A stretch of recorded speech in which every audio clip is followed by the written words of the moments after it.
Is he dead? Yes, the boy was eaten. He was swallowed whole? No! Chewed! Check the scanning monitor! He's got hydrogen psychosis. Crazy eye. Steve, they think you got crazy eye. Cinderella story. You want answers? We're on a mission from God. Inconceivable! Take your stinking paws off me! I'm afraid I can't do that. Have fun storming the castle! Hey everybody, welcome to the Story Cauldron, finding the folktales, fables, and philosophies behind your favorite Hollywood films. I'm Bobby, the movie dude. I'm Anthony, the philosophy guy. I'm Garrett, and I'm here. And here on the Story Cauldron podcast, we are going to take the next hour or so to explore the stories behind another of the cinematic stories that you love. It's all Tolkien's fault, his description of the cauldron of story, out of which bubbles all the different tales that we tell. It helps us to see that every story depends on the stories that come before it. And today, Wes Anderson takes David Bowie for a ride on the back of Moby Dick. It's the Life Aquatic with Steve Zissou. All right. At listener request. At listener request, yeah, because I had never seen this before. Neither have I. It had been a long time since I had seen this. All right, well, we'll get all into that. Yeah. And Garrett, let's start with the movie itself. Alrighty. So Steve Zissou is a nature documentary maker who has not made a hit film in nearly a decade. After his best friend is eaten by a mysterious new marine animal, Zissou scrounges together the funding to make one last film and to get his revenge by killing this jaguar shark. Along the way, his crew struggles with pirates, dangerous waters, and unexpected newcomers to the boat, including a pregnant reporter, a Bond company stooge, and Zissou's estranged son. It's a Wes Anderson movie, so you know to expect a lot of awkward dialogue and at least one heist scene. Mm-hmm. Yeah, sounds about right. Pretty in theme. That works. Yeah, my really good friend in high school, Chris, who actually requested that we do this film on the podcast. Hi, Chris. Yeah, he went crazy for this movie. I remember in high school watching it with him. I don't think I've seen it since then. And watching it to get ready for this episode, I did not remember hardly any of it. Yeah. I think more of what I remember was Chris quoting different lines than actually the movie itself. So. Huh. Yeah, Wes Anderson has never really been my thing. I've seen a couple of his films and I don't know. I mean, I get it, kind of, but... Yeah, he's not really my cup of coffee either. Yeah. I don't know, I'm drinking a cup of tea, but I agree. And he makes great films, you know. It's just, there's a very niche audience, I feel like. Mm-hmm. Yeah, because I enjoyed like the Fantastic Mr. Fox and the Grand Budapest Hotel. Yeah. Those are pretty good, and I like those. But this one here, it fell somewhere between. I don't know. I'm still processing it. I finished it this morning, and it's there. I think this is going to be good for the podcast because I've been thinking about a lot of the things we've reviewed and that we've talked about. Yeah. And we're always so positive. And I don't want to be negative. How about passionate? Passionate. Yeah, that's right. I'm not passionate about this one. That's for sure. Like I think I have a better opinion of it than either of you two guys have. But I thought, well, this will be kind of different. We'll be a little more critical than maybe we usually are. A lot of people were critical of this movie when it came out, though. Oh, yeah. Everybody that I've talked to recently, they're like, so what's coming up next on the podcast? And it's like, well, we're watching The Life Aquatic. And it's like, that's that Bill Murray one that I didn't like, right? I'm like, oh. That one. I see you feel pretty strongly about that. Now, and it's funny that they do that they would put it that way, because Bill Murray's been in not everything that Wes Anderson has ever done. Yeah. But almost everything. Yeah. So I feel like he's more prominent in this one. That's true. So, but to think of this as a Bill Murray movie, not as a Wes Anderson movie. Yeah. That's interesting. So that's how I'm hearing it from people. So, well, let's see what they think of this. Now, when the movie came out, it lost a lot of money. Yes. It barely made half of its budget back domestically, and overseas it made half that much again. So on a $50 million budget, it made almost $34 million, which, I mean, I have no trouble believing that. It's a weird movie to market. Yeah. I remember the way that they marketed it. They kind of joke about it in the movie a little bit, how it was marketed as a movie about hunting a shark, and it has almost nothing to do with that, actually. And I mean, it's the plot in the broadest sense, but yeah. If you only included the parts of the movie that had to do with them hunting the shark, the thing would be like 20 minutes long instead of 2 hours long. Yeah. And critics just found it odd. It's, I mean, if you love Wes Anderson movies, then people tend to like this one. Although even that's not, it's still among Wes Anderson movies. It's no Royal Tenenbaums. Oh, but, love it. And if you are already prone to not really liking Wes Anderson movies, this is that weird Bill Murray movie that you don't like. Yeah. You're really not gonna dig it. So I gotta get Garrett's input on this because I know how you feel about it. We talked about it, but Garrett's up in Boise. We haven't really been able to see what he thinks. I'm so far away. No, I watched it today because I forgot we were recording, and then I realized, oh crap, I should probably watch the movie. I think it's fine. It's not really my kind of humor. It reminded me a lot of like your English teacher gives you a video assignment to like make a video about a scene from a book or something, and then everybody is having a great time in it, but it's not fun for anybody that wasn't in their group actually there. That is a beautiful analogy. A little involved, but I'll take it. I can. Yeah. Well, I think it works. Yeah. I mean, it's you can see how this movie would be really fun, but. Yeah, from the outside. And I think this is true of a lot of what Wes Anderson does. But this is a particularly notable example that it's hard to... It seems like there are a lot of inside jokes that you're not a part of. Yeah. Exactly.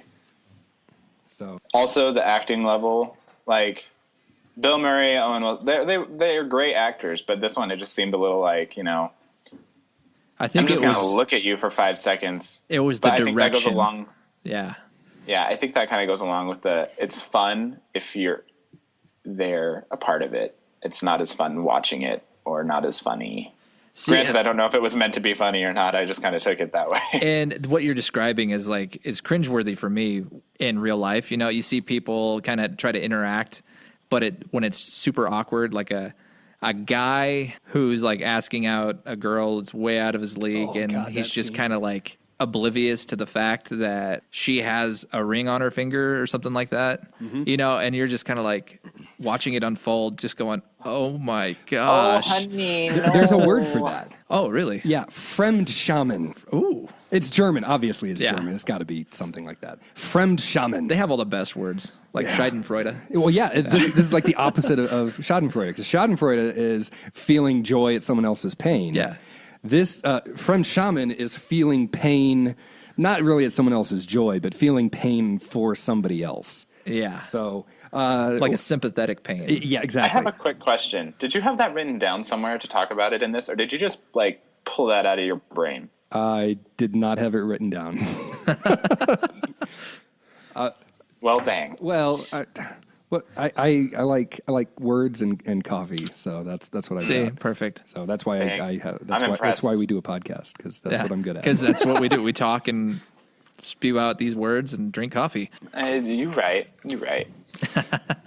So where is this movie coming from? I mean, whatever else we may think about how it does what it's doing, why is it doing what it's? Where is it coming from? That's what we're here to talk about, right?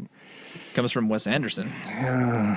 That's that is kind of a scary place to. So this start. is his brain baby. Yeah, let's start with talking about the word auteur. All right. Auteur theory. Is that how you say that? Auteur, yeah. Auteur. It's French. And it's something that you really focus on when you study film. So tell us about Auteur. So, Auteur is basically a director who takes on artistic look, feel, everything. Everything's directed around this auteur's style, and it's just very identifiable. So, Wes Anderson is like a great modern auteur. Yeah, because it's different than a lot of movies which are more collaborative, where you've got one person directing, somebody else doing cinematography, someone else doing sound design. And if you look at some other films, there's another modern auteur out there that everybody kind of knows, and that's Tim Burton. He has a very distinct style. Yeah, there you go. You can, even if you've never seen the movie, you can recognize. You're like, oh, that's got to be a Tim Burton thing, you know. And so, I mean, there's two examples of modern auteurs, but and I mean, I'm sure there can be there could be more. What about someone like? Now, I don't know. Would Steven Spielberg count? Because he's more known as being a director. Yeah, he wouldn't be an auteur. I don't think as much because, I mean, there's not really a style that identifies his movies. Okay. That's just almost over the top. So we would have to go more towards someone like David Cronenberg, Terrence Malick. Yeah, I would say he would be. What about Christopher Nolan? He's more in the Steven Spielberg, like, he's the director, but and maybe he follows some similar, like maybe he has an influence on the cinematography or something, but it's not necessarily all him. Like they call it an auteur because the filmmaker is more like an author of a book. You know, if I were to write a book, then I'm in control of everything that the audience is being presented with. But normally in a movie, you've got a whole collection of men and women putting things together. Yeah. Except when you have an auteur who's kind of taking everything under his or her control. Yeah, that's a good way to put it. Everything's in their control, and everything is in an overarching style, you know, from dialogue all the way to set dressing to how the actors interact.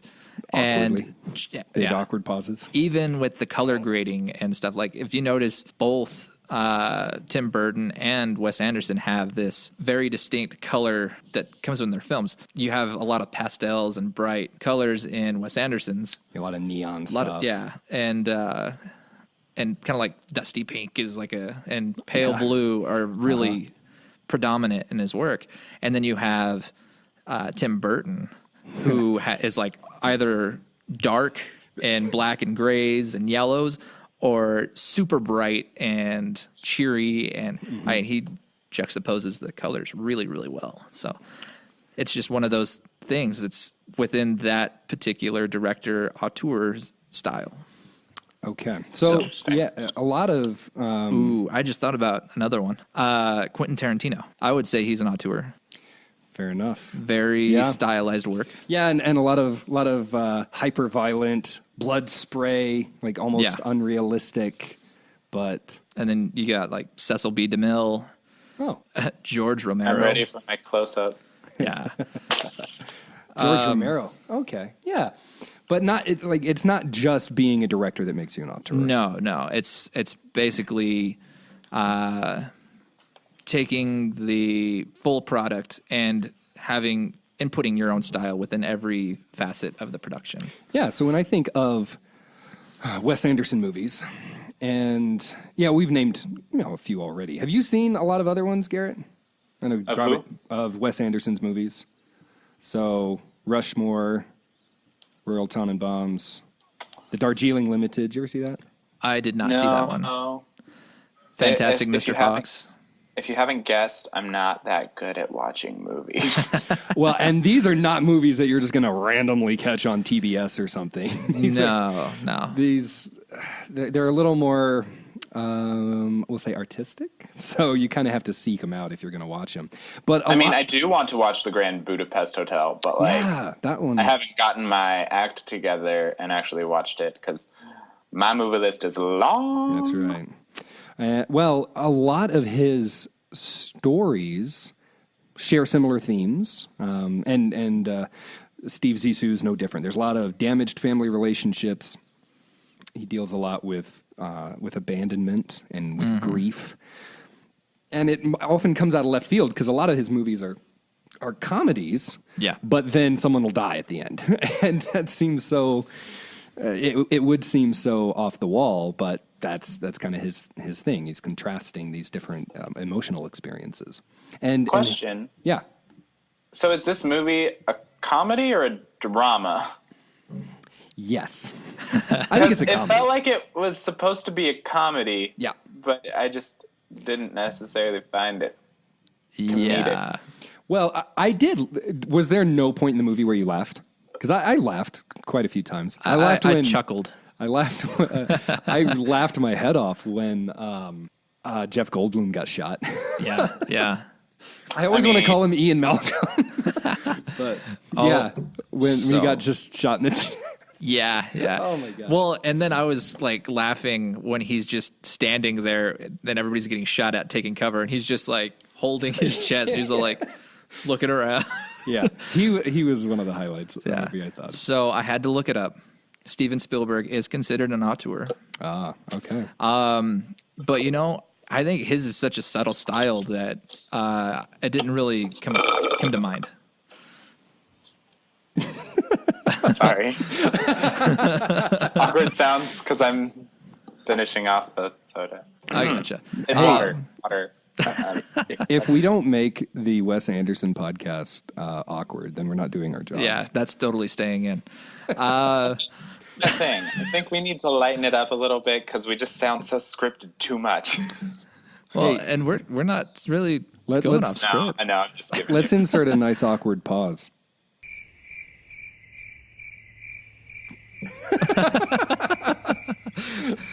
All right, anyway. Now I feel like I'm in a Wes Anderson movie. And we're just staring at each other. Yeah, that's what I was saying. To get back to his auteurness. Yeah. Not only is it in the script writing, in the storytelling, but in the framing of the shots, the cinematography, like the way that it is cinematographed. That's a dumb word. But the way that the movie is shot on film. There's camera angles that he does a lot. He has a lot of like almost uncomfortable close-up shots where it seems like you are breathing in the person's face when they're talking. He has a lot of shots, a lot of centered compositions to where your focus is right in the middle of the screen rather than, notice that. Most filmmakers, and cinematographers, they'll kind of follow like the rule of thirds and leave some empty space. But I feel like most of his stuff is very symmetrical, very That's the good word. Centered. Yeah. And I don't know, after watching all these other movies with, the empty space and the composition on the third lines, it's almost unnerving, Yeah, you feel more like you're standing in front of a painting with a frame around it with some of these shots. Yeah. Where you are being told, look at this thing right here. Whereas a lot of times in a movie, they're wanting you to feel more immersed. Yeah. Like you're looking all around, your eyes are moving all around the frame, but not this guy. No, pretty direct, and just be like, hey, I want you to see this. It's going straight in the center of the screen. So, and I think, that's something that he's known for. Yeah. Do you like the pointless slow motion shot? Well, maybe I shouldn't say it was pointless, but when right after he meets Ned, with the motion blur on his hand and the cigarette, I just kind of he goes out and smokes a joint, and that's another Wes Anderson thing. He does a lot of weird little slow motion. It's not even a cut or a fade. It just randomly starts going in slow motion, and then it goes back into normal speed, and the story progresses. That stood out to me a little bit. So this story in particular, I read an interview that Anderson gave about where the nugget of this story started, like the spark that lit the flame for him to make this movie. Do you guys ever read the cross-section books? where they cut away parts of the ship. Exactly, yeah. Yeah. Where you're looking at a plane and it's a really detailed diagram or a boat or a space shuttle or something like that. And you see all the different levels and you see here's the engine and here's where they put the baggage and this is the arm that goes out into space and does stuff and it I really liked those kinds of things. Oh, me too. Those Yeah, books that were was really what cool. I always got at the library. Absolutely, yeah. Because you don't buy that kind of book for yourself. You just get it from the library. They're like obviously. $50. Exactly. Apparently, he was looking at one of those, a cross section book of a ship, and that was the nudge that got him thinking that's a really cool shot, and that's how they shoot a lot of the Belafonte. Yeah. They actually constructed a 4-story tall set. Well, they had to have because of all the action that was taking place, and there was no cuts. Yeah, they would just pan through. Yeah. As they're going from room to room, because that was something that he had constructed to kind of right from that nascent idea. Sounds expensive. Oh yeah, well, $50 million. as we said, $50 million. Yeah. Yeah. Good point. I wonder if if a movie done by an auteur is typically cheaper since there's fewer people that you would have to pay. I don't know. I mean, obviously not. If Steven Spielberg counts, then that doesn't. Yeah. That's off the charts. But I mean, like David Cronenberg or somebody, a lot of that stuff gets done on the. Well, super yeah, cheap. a lot of the stuff is independent of studios, and that's true. So that's true. I'm sure that some of these are just actors that are like, "Hey, that sounds like a fun project. I'll take that on." Well, and a lot of Wes Anderson's movies have been written in partnership with Owen Wilson. This one was not. Owen Wilson was in it, but he wasn't one of the writers, and several other frequent collaborators. Like Bill Murray. Oh, wow. Hey, that was good. Thank you. I've been practicing. Should set that as my ringtone, or as my notification sound. No, that'd get annoying real quick. But anyway, okay. So yeah, it starts off with him getting an idea like, hey, that's really cool. I like the look of that ship. And then it's almost like he's looking for a story to tell with that idea. Like I want to build that set to make a movie on a boat. What kind of story can I tell on a boat? And he comes up with this homage to Jacques Cousteau, who I knew almost nothing about before getting ready for this podcast. Yeah, the name. Yep. And maybe the word like Da Vinci-esque. Yeah, kind of popped into my head too, but that's all I knew is like, oh, he's just that guy, that you hear about when you're in school, like 5th, 6th grade. I used to get him and Jules Verne confused because Jules Verne wrote 20,000 Leagues Under the Sea, and I knew Jacques Cousteau had done something under the sea. Yeah. Like, that's it. That was the extent of my knowledge, which is not even really true. That's kind of mine as well, but because he's not really somebody that gets discussed in public school, I don't think. Not really. Not too much, no.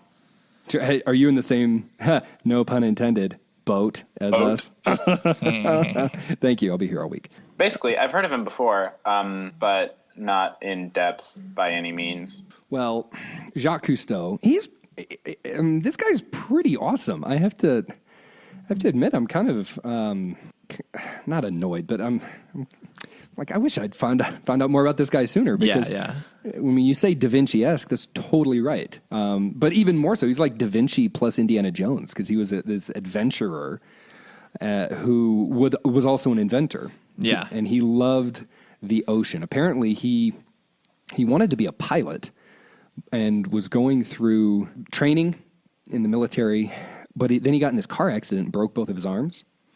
So he decided, yeah, that sucks. Since it wasn't going to be possible for him to fly, like medically, it was going to keep him out of the air.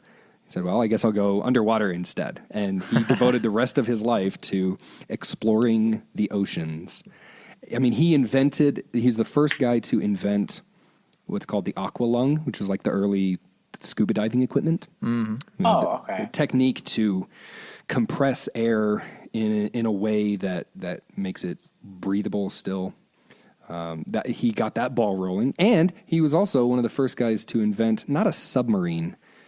Oh, what's it called? Basically, like the little submarine that they have in the movie, where it's quieter. Like it's not a submarine with a gigantic propeller that makes a lot of noise and scares all of the animals away that you're looking to film, but it's a quiet running machine so that they can actually move around underwater, go down low and record, and that's what he would do. He was kind of like Bill Nye in this regard, also Bill Nye or Neil deGrasse Tyson or one of these science popularizers, where he had a TV show and he used that platform to get people interested in science and to get people interested in the oceans so that they would care about the other stuff he was saying about, hey, maybe we should, not pollute them and take care of the planet. He especially later on in life, he was a big activist against dumping nuclear waste in the oceans and doing things like that. He was a big preservationist. So,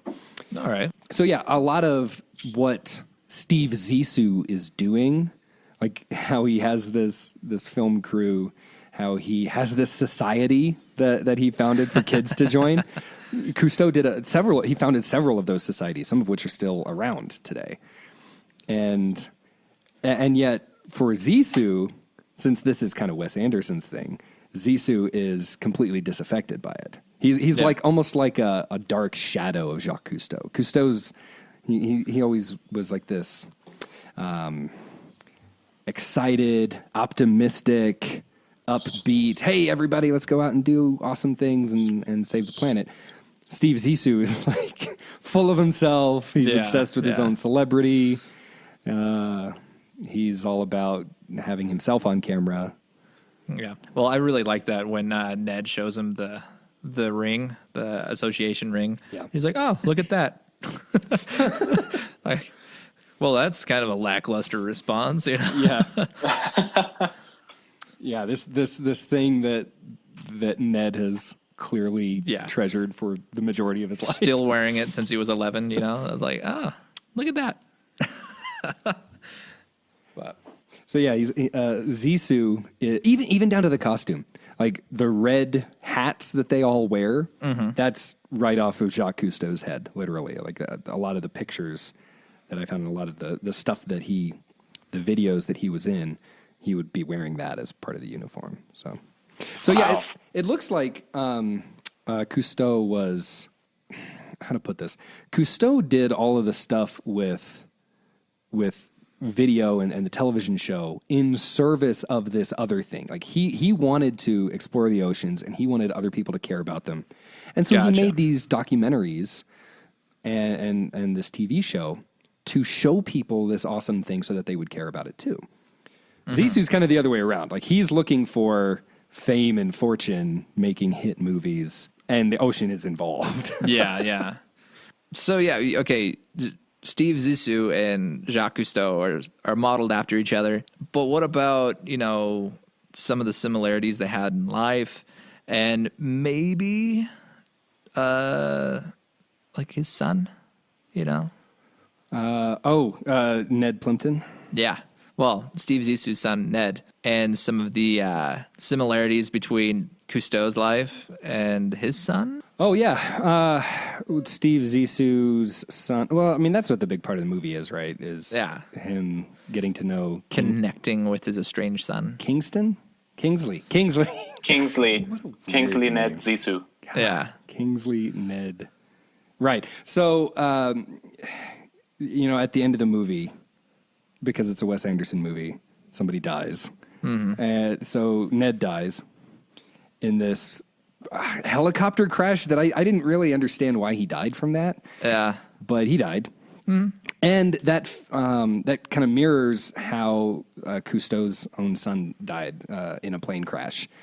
And so clearly he's making not just those visual connections like with the hat, but he's connecting some of the plot points with the character and with the names too.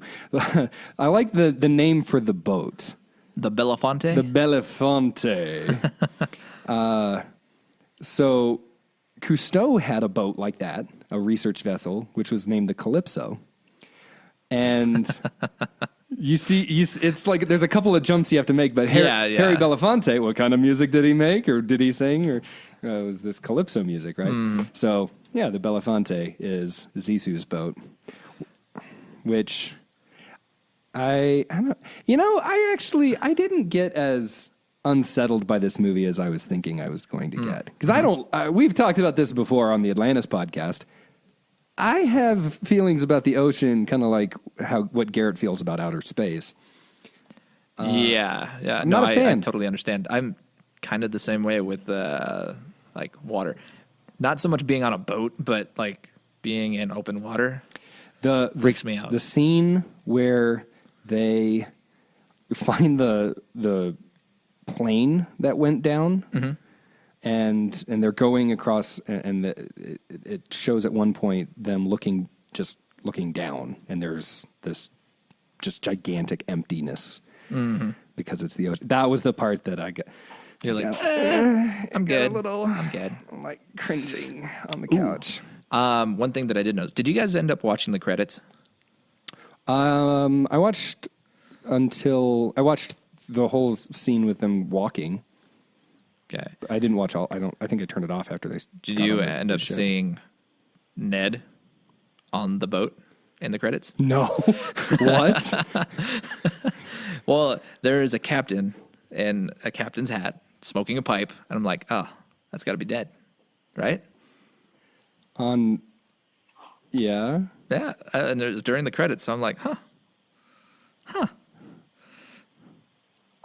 I didn't even wait to see. Movie's over, bye. I'm a nerd. I usually watch all the credits, so pick out people that I know. Yeah. Granted, that was 2004, and I didn't really know too many people around there. But, Okay. Well, as far as literary connections, though, yeah, we can. I mean, the easy answer or the easy literary connection to make is the greatest American novel that nobody's ever read. Oh, but everybody knows the very first line. Yeah. Of course. Moby Dick. Have either of you guys read Moby Dick? I tried. No, it seems too long, and I don't want to put in the ambition. Yeah, it is. It is really long. It is a piece of work. I've not read it. Yeah. Call me Ishmael, I've read. So. Yeah, call me Ishmael. That's right. Okay. All right. Call me Ishmael. So. We need that parody. Come on. Do it. No. Come on, internet. That must be out there already. It probably is. Some English teacher. But okay, in addition to Call Me Ishmael, what else do you guys think of with Moby Dick? The crazed Captain Ahab. That's good. My first thought is Matilda, because she uses her mind to get the book of Moby Dick off the shelf so she can read it before she goes to bed. Nice. I don't remember that. Don't remember that either. Yep, it's at the very end after she gets after she's adopted by the teacher. Yeah. Okay. Yeah. That's my first that. But that's because, I'm a child. That was a fun story. But okay, so Moby Dick. Get back on the rails. I'm thinking. Yeah. I'm thinking of Roald Dahl now, but Moby Dick is it's about the whale, Moby Dick. Yeah, that's the great white whale. The great white whale that ate Captain Ahab's leg, and Ahab hates that whale, and he wants to kill the whale, and there's like 500 pages about whaling. Yeah. And that's the story. And my first introduction to Moby Dick was the movie The Pagemaster. The Pagemaster? Yeah. Do you remember that? Movie. Yeah, where they're out in a rowboat and they run into Captain Ahab and the white whale, you know? Yeah. Huh. So, my gosh. We're just making all these connections right now. That's right. We need to talk about that movie at some point. I agree. That would be a great one. But yeah, it's it is kind of a daunting task to get into Moby Dick, but it's kind of like Les Miserables in the sense that you get a lot more detail than you bargained for. So, that being said, you learn a lot about whaling, especially at that point in time, and this captain Ahab and his obsession with taking revenge on this whale that took his leg. So he wants to kill the whale, and that's why that's where my familiarity with it comes from, because I have not sat down and read the book because it's, well, like we've said, it's huge. But there's so many books to read that aren't going to take 3 months. But one of the really common things that people apparently do with Moby Dick is that they look at the symbolism of what the whale stands for. And Herman Melville, who wrote the book, even engaged in this some himself. And in a class in grad school, we talked about Moby Dick as a metaphor of some kind for God, and that Moby Dick is like this omnipresent force. There's all sorts of ways to interpret it. Maybe it's supposed to be God. Maybe it's supposed to be like a manifestation of evil. Maybe it's both. Like, is God evil? That's kind of one of the questions that it might be wrestling with, because every time Moby Dick shows up, all this bad stuff happens. And, and we looked at, we were talking about that question about evil, the existence of evil in the face of the existence of God. And this was brought in as, to illustrate some of those themes. So all right. The idea that Steve Zissou wants to hunt down this jaguar shark and kill it to get revenge for killing his best friend is not all that different than Ahab's desire to hunt down Moby Dick and kill it because he just hates the thing. In fact, in Moby Dick, there's this scene where they find another boat that needs help. Well, the details escape me now. There's a boat that needs help, and he basically says, "No, I'm not going to help you because I'm out here to kill this whale, and I will do nothing else except that." Like, he's on this one track, this mission. And in that regard, Steve Zissou is nicer than Ahab, for sure. Yeah. He's got the crazy eyes. Or what did they say? He had hydrogen eyes, hydrogen psychosis. Something like that. That's what he had. So, I mean, he's going his little crazy. Spiral contacts. Yeah. But at the same time, probably my favorite sequence of the whole movie was when they rescue the stooge on the island, and they're going through the ruined hotel, and he's going out of his way to go rescue this member of his crew.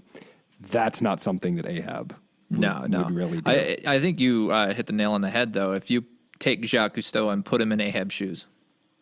Ooh, I like this. Yeah. Yeah, and play David Bowie in Portuguese. Yeah, there you go. See, this is going to get us back into Wes Anderson. Hey, riffing, this whole movie is Wes Anderson. We've established that. There's so many. I think here's the thing that bugs me about Wes Anderson. There are so many things that trick you into thinking he's doing something bigger and more clever with it. Like, why is this guy singing all of these David Bowie songs, but some of them are in Portuguese and some of them are in English? You're like, why? Just because. Just because. Just because. Yeah. It's just what he wants to do. He just thinks it's going to be nice. There's not some overarching plan that ties it all together. There's all these little things, like the scene where they find the plane that's down in the ocean. Like, the one reason why that scene is in there is because of the line where Ned asks to call him Dad, and he says, "No, you can call me Steve Z."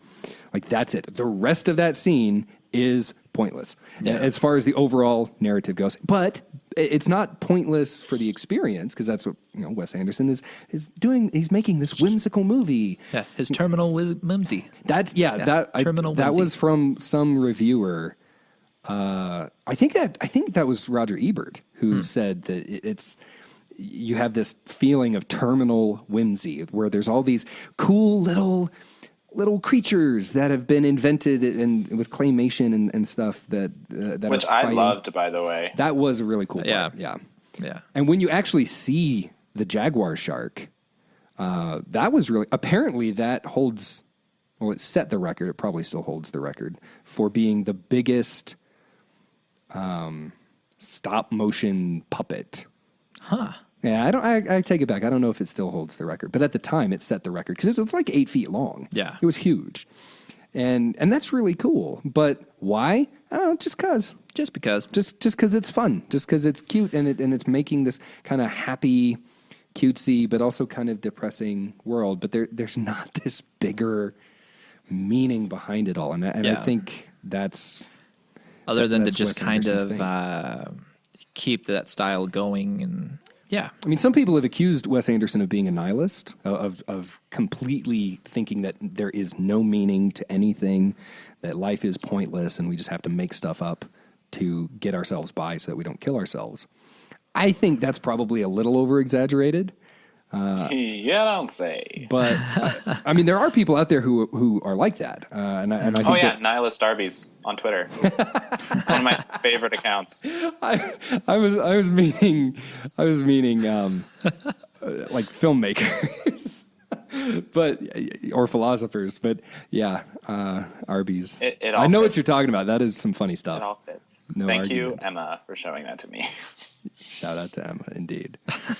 But I mean, I think there are filmmakers who are like that, where there is no meaning to any of their stuff. It's all just slice of life films, and this gets into slice of life kind of where there's lots of little, like, do you remember at the beginning when when Zissou is standing in the kind of the entryway of the reception hall where they're having the showing at the beginning of the film, and he's with his wife, and that other girl comes up, and there's that really awkward moment between the three of them, and his wife says, "Are we going? Like, don't do this to me right now." And then the girl walks away. Yeah, she's like, "Don't touch me."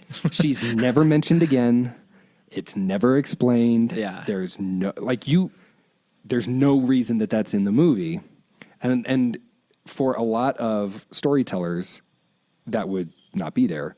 But Wes Anderson is touching on this slice. Like, that's the kind of thing that happens in real life. Random people come in. It's not all scripted. It's not all connected. It's not all telling a bigger story. There's this principle in script writing called Chekhov's gun, which basically, what is it? Like, if you introduce a gun in Act 1, it has to be fired by the end of Act 2 or Act 3 or something like that. Yeah. Like, if you are going to have something in your play or in your movie or whatever, it needs to be used. Yeah. And not in a slice of life movie. No, and there's a similar type of a thing. So we're gonna go back into cinema history real quick. Do it. The Lumiere brothers, the French movie camera inventors. Okay. They would film their own slice of life videos, but they were called actualities. Oh, that is such a cooler name. Yeah, right? Actualities. And those would be, they were just like, okay, we're going to set up a camera and we're going to film people doing normal stuff on this street corner. We're going to set up a camera and film these kids playing, or that sort of thing. But yeah, those were all called actualities. And that's kind of where I think we're running with that slice of life type stuff. But they were totally unscripted. And it's just... oh, cool, look what we can do. We filmed a street corner and people are doing things, everyday things. And so there's not really a plot in a movie like that. It's just, like, oh, that's sweet. We get to watch kids play, or, it's like the earliest form of the documentary. Okay. So. Well, and Wes Anderson, in a lot of his movies, you don't remember the plot first. I think the thing that Wes Anderson does a great job with is creating memorable characters. Mm-hmm. He's definitely more character driven than plot driven with his movies, but that would be kind of the fallout from having a more almost like a documentary sort of style, because it's about introducing these kind of crazy people and then seeing what they do on camera. I felt like this Steve Zissou movie was making some meta level commentary when he was like arguing about how it's not scripted. Like that's the whole point when he's arguing with his wife, I think it was. Like that's what the whole movie feels like to me. Like, like it's just obviously there is more of a script. I mean, Bill Murray is not Steve Zissou, but it feels like you're watching people just have arguments and be awkward and have a conversation that leads nowhere and doesn't connect with anything else later on in the movie. It's a much different approach to making a film. Yeah, definitely. Than what we're used to. So I don't know. I mean, it works for some people. Mm-hmm. And I'm not averse to, that type of storytelling to where it's kind of like what we mentioned in the Princess Bride episode with the world building. It's you've got your made up currency that everybody, it's just there. It's a thing, and showing these characters pop in, even though they don't amount to anything later on in the story, it's kind of gives you a glimpse into what's outside of the actual story. Okay. Yeah, that's an interesting idea, isn't it? Because it's kind of resulting in a sort of world building, but you're world building by stubbornly refusing to plan. Yeah. like with the Princess Bride, there's all of this. There's all of this intense background story that, if you want to read all about Gilder and Florin and all of the different cultures and the peoples, or really, I mean, just go to the prime example of Middle Earth with Tolkien. Yeah. There's literally books and books and books that you can read that fleshes out the backstory. And this it is creates just the a world. mystery. But this, not there. It's basically saying, screw you to all of that. We're not going to plan anything. We're just going to have random people come on stage, or not stage, but come onto the scene and say, don't touch me, and then walk away and never explain it. But there's more going on there. Yeah. Like I watched this with Jenny, and at the end I asked her what she thought. And she liked it. She thought it was fun. I mean, she's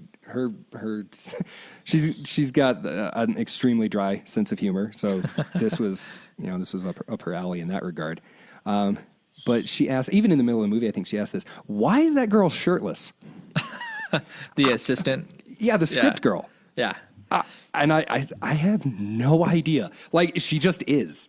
Yeah. Like, not every time she's on the screen, but repeatedly. But yeah, most of the time. and the funny thing is, it's never like in a sexual way. It's just matter of fact. It's just, and she's just topless. But it seems like there's a reason for it. Probably. I mean, she's a character. There must be something of, some purpose for it, is what we would normally think. But it's a way of suggesting that there's more to her, I guess, without ever actually trying to take the time to do it. Yeah. This was in that same interview with Anderson. He actually specifically said regarding the jaguar shark, like, what is it a metaphor for? And he didn't have an answer. He said, I like the idea that it is a metaphor for something, but and I'm paraphrasing, but let's not be too specific on what the metaphor is.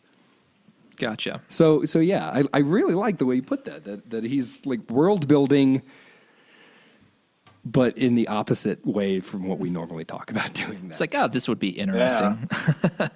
Yeah. Yeah. And then we'll let people think. I don't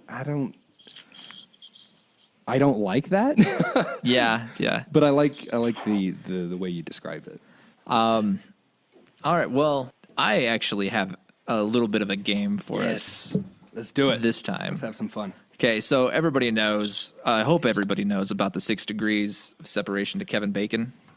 Oh yeah. Yeah. Well, this time I want you guys to try to connect the Life Aquatic with Steve Zissou to us. To us? To us. Oh, no. I found this connection accidentally. Wait. Us, like, what do you mean by us? Us as in people on the podcast, or us as in friends, just or people, humans in general? Yeah. Well, like as Bobby, Anthony, and Garrett. Well, Owen Wilson lives in America, and I live in America. See, you're somewhat close to where I'm going with that, but way off. Okay. So, well, Garrett, would it be easier to start with us? No, we got to start with the movie. So can you give us a clue? I'll give you one of the biggest hints that I can. I'll give you one of the degrees. It connects to us by where we live / grew up. So, yeah. Yeah, it's. I mean, like I said, I found it on a whim, and I'm impressed with myself because it's a very short turnaround if you get it right. Yeah. Kate Blanchett went to high school in Twin Falls, Idaho. I know. All right, Garrett, do you have a thought? I mean, it's all I can think is we grew up in the middle of the desert.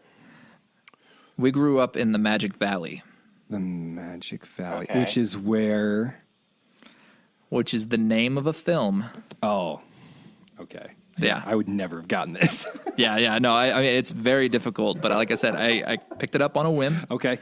So do you guys just want me to give you the answer? I've got nothing. I don't know what the Magic Valley is.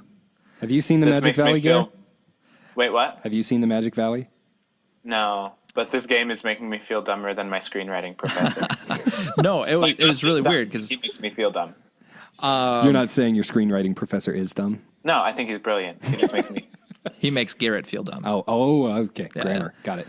So, all right. I'm just going to go straight from the Life Aquatic. So, intern number 1, the one that's come on. constantly listen. The one that was stabbed? The one that's constantly fixing things and stuff like that. So anyway, Matthew Gray Goobler, and everybody knows him as Dr. Reed on Criminal Minds. Okay. Yeah. Criminal Minds. Oh, yeah, okay. Yeah, that guy. Was the intern number 1, also known as Nico. Yes, I remember Nico because they joked about not knowing his name. Yeah, exactly. And it's Nico. Yeah. In fact, I looked him up, and he's listed as intern number 1 on IMDb, which is how I found out about this little tidbit of information. I clicked on his name, and he was also in a movie called Magic Valley, which is where we live. What? Represent. This is... I would never have gotten this in 1,000 Yeah, same here. Yeah. Have you seen the movie? I haven't. No. It was just what popped up on IMDb when I clicked on him. It's like, oh, he's on Criminal Minds. Click. Oh, look, he's in a movie called Magic Valley. The Magic Valley movie. I hope that it's... I can't... What? Okay, see, I'm looking this up. So, yeah, depressing right Stand By Me is what I read. As a day unfolds, a teenager's corpse links several residents of an idyllic Idaho town in unexpected ways. Wow. Yeah. That's depressing. Stand By Me. Don't trust a town in Idaho that's claimed to be idyllic. It's not true. It's surface. What's the name of the town? I must know what the name of the town is in this movie.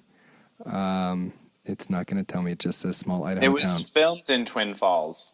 Oh, it was filmed in Twin. Also known as Buell, Idaho. Oh, wow. That's the other name of it. Buell. Idyllic. Honestly,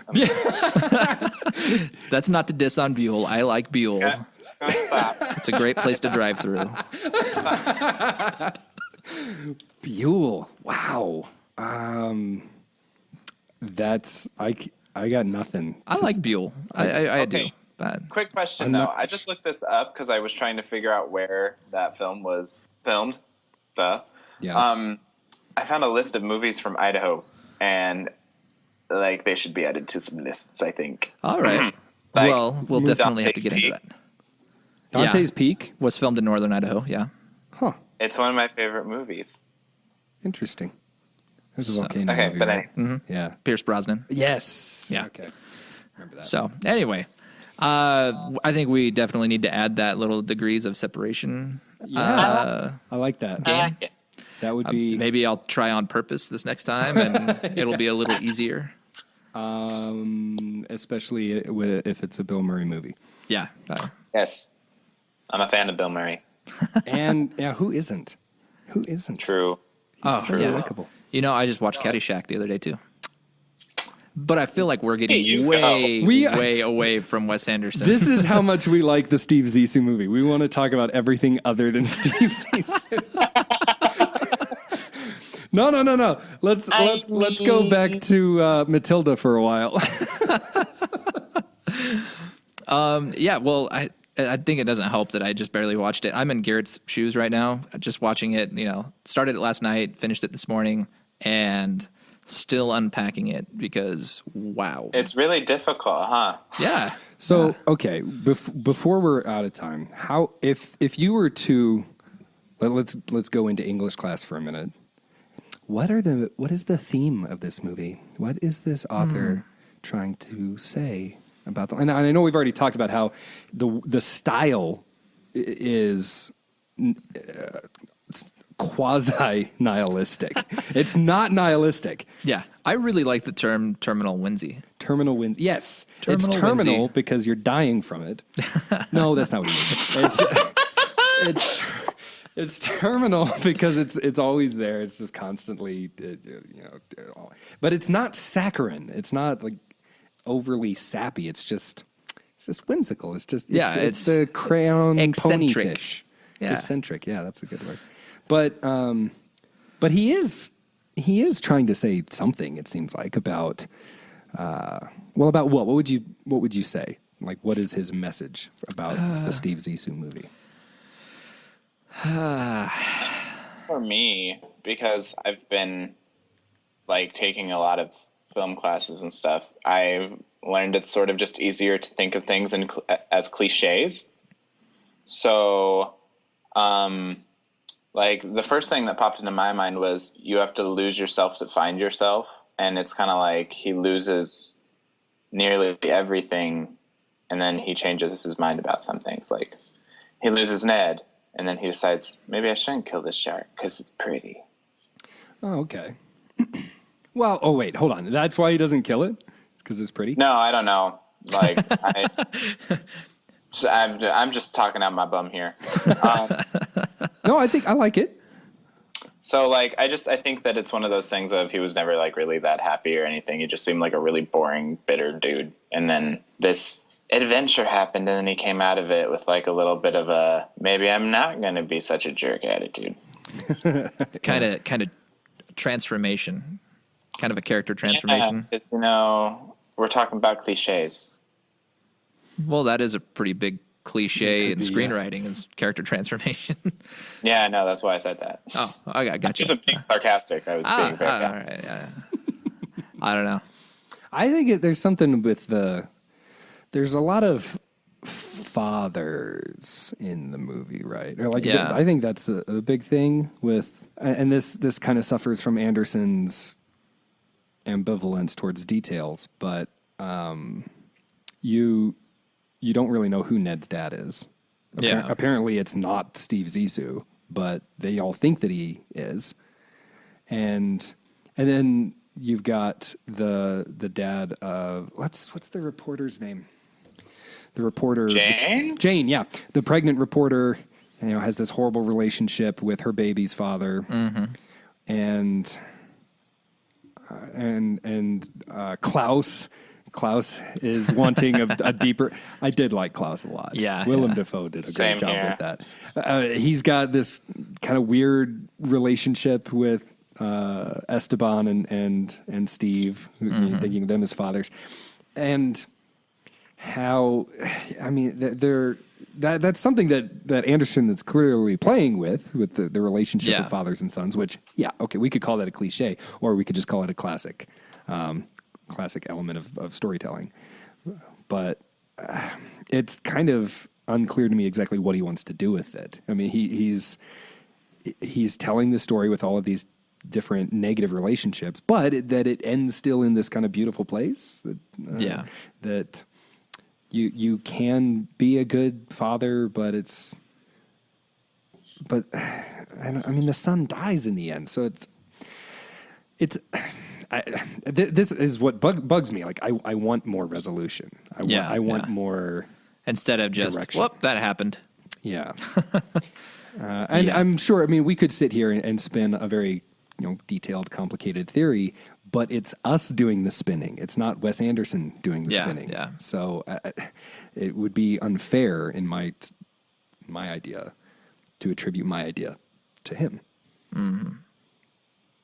Movies have to mean something if they're going to mean anything. I don't like this whole, well, it can mean whatever you want it to mean. I don't want the story to have that level of ambiguity. Yeah. I feel. I gotcha. Well, we're coming up on time, but recommendations, because we've already talked about like what we would like to change. You want to change the ambiguity. Yes. I kind of want more follow through, I guess. Follow through? Yeah, I don't like all the dead end. Don't touch me. Yeah, that type of stuff. That just bugs me, I guess, as someone who is such a fan of stories and like movies in particular. It just, you throw that in there and I'm like, okay, that's interesting. But it's just, it nags at you. And I'm like, and it keeps me from enjoying the rest of the movie because you're like, okay, when's this going to like show itself again, But what about you, Garrett? Would I change anything? Yeah. Well, I yeah. think the biggest thing I wanted was to enjoy it, but that didn't happen. So Yeah. I don't know. It is what it is. It kind of reminds me of like a expanded Ernest Hemingway short story. Like there's When he was like, because really his short drunk. stories just seem to like give like a little clip of something that's going on, And you have this to just kinda felt like infer a the rest. longer clip Yeah. that I just didn't get that much out of. Gotcha. It was like a short story that was drug out too long. Yeah. Hemingway's 3-sentence short story drug out into 2 hours. It's Yeah, what Hemingway would have done if he liked mushrooms more than whiskey. I like that. That should be the new tagline. Market it. Oh, boy. And I didn't even get to make my joke about how all of Wes Anderson's dialogue is basically just John Green novel titles. I like John Green. Well, yeah, but But it's true, yeah. Yeah, you're right. Yeah. In fact, I was thinking, because I'm reading Turtles All the Way Down, see? and it would What does that totally mean? work with this. Just put it in Italian and let a guy pluck a ukulele behind it. Yeah. I shouldn't diss on that. I really liked that. Yeah. I really liked Pele. Even when it didn't make sense, I liked him. Mm-hmm. Okay. Can I ask the real question here? What's the real question? Steve Zissou, excuse me. I'm still never not going to it. say it right. I don't know. I'm trying. You are. Versus John McClane. Oh, John McClane. Or would it be Well, I John don't- McClane versus the Jaguar shark? That's more interesting. that would be. Oh man, that thing was huge. 1 tank of air and a harpoon gun. I think he's going to need a bigger boat. Which there were some similarities to Jaws, but we didn't even talk about that. That's true. I mean, in a fist fight, yeah. However, yes to John McClane. However, Steve Zissou is apparently invulnerable to bullets. Yeah, apparently. That whole scene. Yeah. No, Him there's in several a Speedo scenes. and a robe just, shooting people up and not getting hit. Yeah, what the heck? or the scene which I loved when Jeff Goldblum got shot at the table. He's just standing in the doorway. Yeah. Everybody's fighting. Yeah. And those walls are like made of plaster. So, the bullets are going right through Right him. through, yeah. So I don't know. If John McClane had a gun, Steve Zissou might be invincible. If John McClane was the shark. Now we're talking. We're getting deep. No pun intended. Although I do have to say, never mind, it's gone. that is pitch perfect for how to end a podcast on Wes Anderson. Agreed. I don't. Thanks for joining us today on Story Cauldron. Yeah, actually, I don't think we have much more to talk about, do we? Well, and I should say, I mean, even though we've been kind of having some fun at the expense of the movie, it's not it's not entirely bad. Like No. In 5 or 6 years, I mean, probably not even that long. I would watch this movie again. I can't see myself ever like planning on, you know what I'm going to do? I'm going to go watch I'm going to movie. go watch The Life Aquatic. Yeah. But, you know, if somebody says, hey, you want to watch this? And yeah, sure, why not? I'm like, it is, because it is fun. It's got that whimsiness to it, and it has several turn parts. it into a drinking game. It's and really fun. Oh, drink whenever something doesn't make sense. well, I don't want to die. I just realized all day when I've been talking about what movie I'm supposed to be watching, I've been saying The Aquatic Life with Steve Zissou. The Life Aquatic. The Life Aquatic. God, if that doesn't show how my day's been, I don't know what does. So, and I am glad that that Chris suggested we do this because it's gotten us to talk about some really cool things. I've never really thought we'd talk about auteurs, and you know, and we've been doing a lot of Disney movies and things on the podcast just because, I mean, they're so easy to see where don't some make of the, us look lazy. some of the, I was about to say, well, it makes the hours and hours of research Okay, it so condenses much easier. Yeah. Well, I mean, because it's being served up to you on a platter. Yeah. Right. It's Exactly. Yeah. Beauty and the Beast. Where is that from? Well, it's from A French fairy tale. A French fairy tale called Beauty and the Beast. This one, I would never have thought to do this on the podcast. Yeah. If it A hadn't little more been. digging. Yeah. And that's cool. So keep those recommendations coming. Yes. Challenge us. Yes, we love it. Make us work. See, Garrett sounds like he's not happy about it, but he's smiling on the inside. It's been a long day and not that much caffeine. Yeah. Sorry. I'm starting to get to that point where I am excited about things, but you just can't tell. Well, everything's turning monotone. Well, we really are out of time now, so thanks for joining us today on the Story Cauldron. The music for this episode is from the band Hook Sounds. and as always, you can find more of us on Instagram, on Facebook, and on Twitter. Just search at Story Cauldron or at The Story Cauldron. And make sure you go check out thestorycauldron.com. And don't forget to rate us on iTunes and leave a review. And it helps other people to find our podcast, and it just makes us feel like we're not Steve Zissou. And I'm sitting in the shade. well, he's just not happy, and that makes us feel happy. Wait, if you're Steve Zissou and Garrett is Klaus, does that make me Esteban? Am I gonna... Guys, I don't like this. We need to stop this right now. Hey, have you guys met my new pet jaguar shark? Stop it! Stop. I'm leaving. Well, Goodbye. Until next time. Bye. Bye.